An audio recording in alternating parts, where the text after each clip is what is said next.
at the end of last week's show, y'all, we actually came up with a trade, and Buck was openly bemoaning his lack of depth at the running back position. Well, I had Chubb, and I had Nick Chubb. Yes. Dude, my first pick of the draft, Nick Chubb. The first pick was Jamar Chase. Your second pick was Nick Chubb. Yeah, that's right. Yeah. Right. Buck loses Chubb. Okay. And we have Joe Burrow, who's played like hammered shit. Okay. But we also have James Cook. We had Travis Etienne and Tank Bigsby. We had Gainwell on the bench, and we had Pollard ATN. Yeah, Pollard ATN. So anyway, the trade ended up being we gave Buck Gainwell, ATN, and Tank Bigsby, and he gave us Fatback, who is Tony Jones Jr., and then Rashad Penny, who we immediately dropped, and Jamar Chase.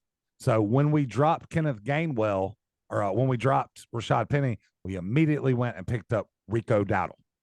He had a great game. He had a great game. But more importantly, we traded depth away.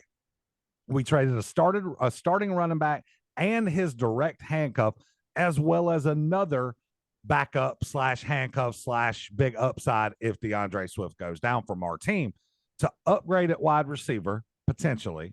And to stack. And to stack with Burrow. Okay. So if Burrow stays healthy, there's a big risk there. So, it was good trade for both of us. It was a good trade for both. But what my point is, after that trade was finalized, I immediately went to pick up Uncle Rico. That is immediate, because I knew that we had lost some of our depth. And if Tony Pollard goes down, we were done. We were absolutely done. We went from having 3 stud running backs to having 1 true stud and 1 with huge upside in James Cook. But now in this league, defenses are weighted a little bit heavier. So now we can start 2 defenses. The trade that I have is in that league. The one that you and I made a trade in is from the subscribers. Okay. Here's one of the trade offers that I've got. He wants me to send him D-Hop and CJ Stroud, which I'm thinking if I keep Stroud, I'm going to bench Daniel Jones's bitch ass this week. You should have already done it. I know. I didn't, son, last week, and it was so stupid, but I could start Stroud and Watson. That's not bad. Mm-hmm. And I could come back. Remember, I was 0-3 last year and went to the Super Bowl. Mm-hmm. And he wants to send me. So once again, I send him D-Hop and CJ Stroud. So, all right. So for those of y'all, that's who I'm sending him. Hang on. For those of y'all listening out there, this is a 2 quarterback league, or it's a super flex league, and you can have 3 quarterbacks. Okay, yes. Continue, Buck.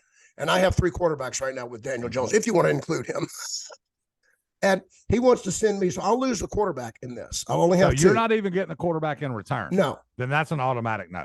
That's what I thought. But he's sending me, who wants to send me. Well, no, I'll take that back. He has sent me a quarterback. I take that back. I'm sorry. If Kenny Pickett. So he wants to send me Kenny Pickett, Jordan Addison, and it's not a bad trade, and Jerry Jeudy. Jordan Addison, Jerry Jeudy, and Kenny Pickett for D-Hop and CJ Stroud. But that takes so then at wide receiver, I will only have Gabe Davis. I'll have Jerry Jeudy, Jordan Addison.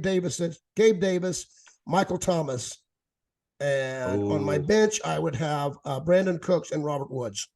I mean, but you're kind of naked. And Aaron Jones is coming back. You're kind of naked at wide receiver.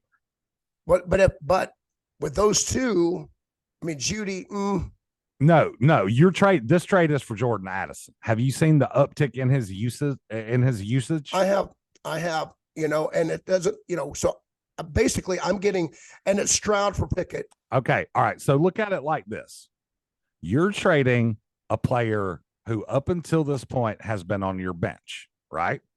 Right. CJ Stroud has been on your bench. So essentially you're trading a starting wide receiver and a backup quarterback for a starting wide receiver and a backup quarterback, and then an extra wide receiver who, if he gets healthy and Coach Payton turns that team around, could be a force down the that's a tough one. It's a good trade offer. It really is a great offer. It really is a good trade offer. It's all about your personal preference. Do you think that I do.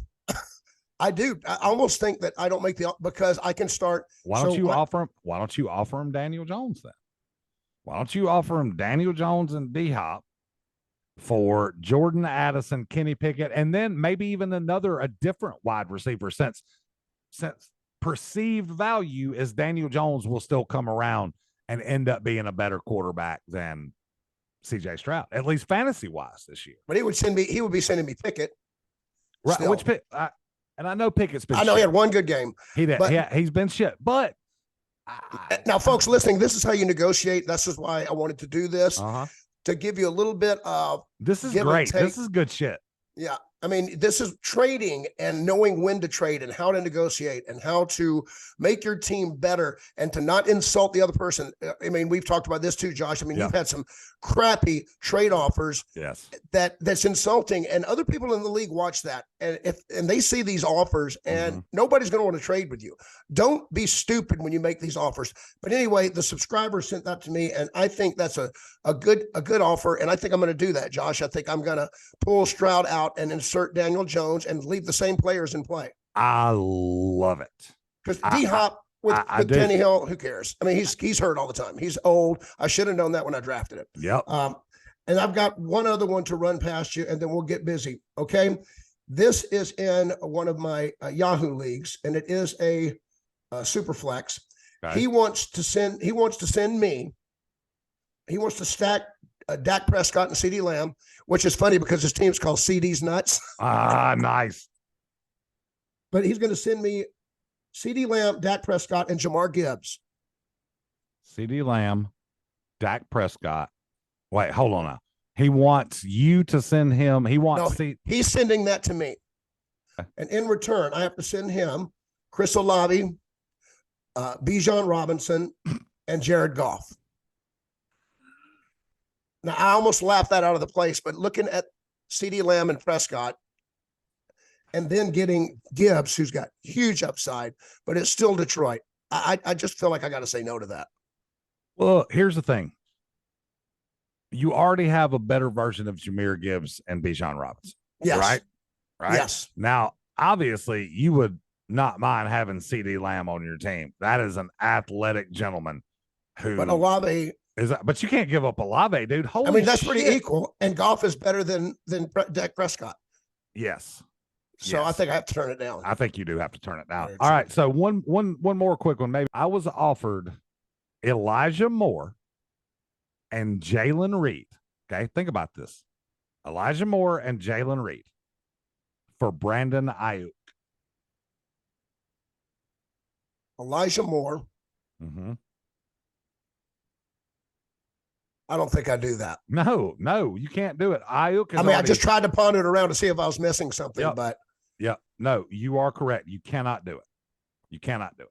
Ayuk's upside is. Woo! I mean, dude, if he doesn't get banged up, and see, that's why Debo blew up because Ayuk wasn't in. Yeah, and Kittle I told that. What I tell everybody last week? Fire Kittle up. Kittle and Debo. I said they're both going to have huge games, and they both had huge games.